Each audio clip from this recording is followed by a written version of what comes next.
देखिए, हिमाचल की जनता ने हमें 40 सीटें दी थी। 2022 के चुनाव में 40 सीटें दी थी।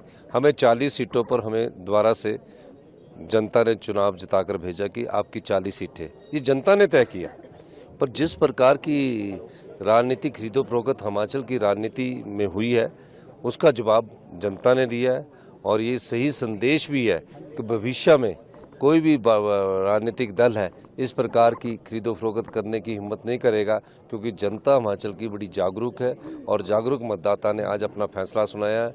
और 3 जो आज़ाद विधायक थे, इनको इस्तीफा देने की जरूरत नहीं थी, जिसमें से आज 2 चुनाव हार रहे हैं, एक पर हम थोड़े वोटों से पीछे चल रहे हैं। लेकिन मेरा मानना है कि इन 3 विधायकों को इस्तीफा क्यों दिया? ये तो आज़ाद विधायक थे। कांग्रेस पार्टी काम नहीं करती, भारतीय जनता पार्टी के साथ चले जाते, लेकिन जनता ने इनको भी सबक सिखाया। यही जनता की जीत है। जो देहरा में 5 चुनाव में लगभग 25 सालों बाद कांग्रेस जीती है, क्या 18 महीने की जो सुखविंदर सिंह सुक्खू की सरकार है उसको मैंडेट मिला? देखिए, देहरा उपचुनाव में मैंने अपनी सरकार की साख भी दांव पर लगाई थी और 25 साल से कांग्रेस पार्टी वहाँ चुनाव नहीं जीत पा रही थी। और जब कोई मुख्यमंत्री अपने परिवार के किसी सदस्य को चुनाव लड़ाता है तो उसकी साख पूरी दांव पर होती है। भारतीय जनता पार्टी ने पूरा जोर लगाया, पर मैं देहरा की जनता का भी धन्यवाद करना चाहता हूं कि उन्होंने अपने विवेक का परिचय दिया और निश्चित तौर पर वहां एक अच्छी जीत कमलेश ठाकुर जी की हुई है। मैं उनको भी बहुत बहुत शुभकामनाएं देना चाहता हूं। देखिए, हिमाचल की जनता ने हमें 40 सीटें दी थी।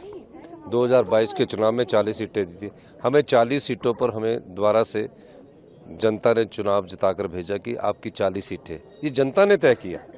पर जिस प्रकार की राजनीतिक खरीदो-फरोख्त हिमाचल की राजनीति में हुई है, उसका जवाब जनता ने दिया है और ये सही संदेश भी है कि भविष्य में कोई भी राजनीतिक दल है इस प्रकार की खरीदो-फरोख्त करने की हिम्मत नहीं करेगा, क्योंकि जनता हिमाचल की बड़ी जागरूक है और जागरूक मतदाता ने आज अपना फैसला सुनाया है। और 3 जो आज़ाद विधायक थे, इनको इस्तीफा देने की जरूरत नहीं थी, जिसमें से आज 2 चुनाव हार रहे हैं, एक पर हम थोड़े वोटों से पीछे चल रहे हैं। लेकिन मेरा मानना है कि इन 3 विधायकों को इस्तीफा क्यों दिया?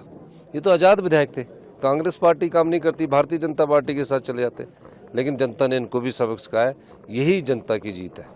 जो देहरा में 5 चुनाव में लगभग 25 सालों बाद कांग्रेस जीती है, क्या 18 महीने की जो सुखविंदर सिंह सुक्खू की सरकार है उसको मैंडेट मिला? देखिए, देहरा उपचुनाव में मैंने अपनी सरकार की साख भी दांव पर लगाई थी और 25 साल से कांग्रेस पार्टी वहाँ चुनाव नहीं जीत पा रही थी। और जब कोई मुख्यमंत्री अपने परिवार के किसी सदस्य को चुनाव लड़ाता है तो उसकी साख पूरी दांव पर होती है। भारतीय जनता पार्टी ने पूरा जोर लगाया, पर मैं देहरा की जनता का भी धन्यवाद करना चाहता हूं कि उन्होंने अपने विवेक का परिचय दिया और निश्चित तौर पर वहां एक अच्छी जीत कमलेश ठाकुर जी की हुई है। मैं उनको भी बहुत बहुत शुभकामनाएं देना चाहता हूं।